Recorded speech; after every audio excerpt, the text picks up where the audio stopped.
hazardous environment and fail to rest and injury is mixed. In hazardous environment, all can compose an injury. In an injury, you need to properly rest to heal faster. Failing to rest an injury may lead to common physical strain. Ignoring the need to rest an injury may worsen and prolong the recovery time.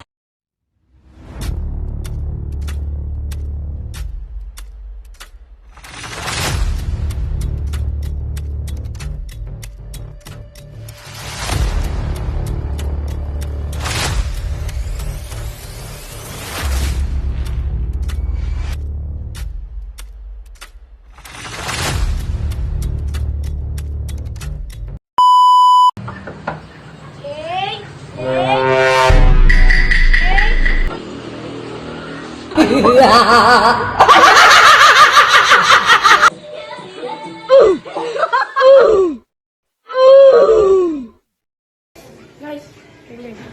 Yan guys, tingnan. Oh.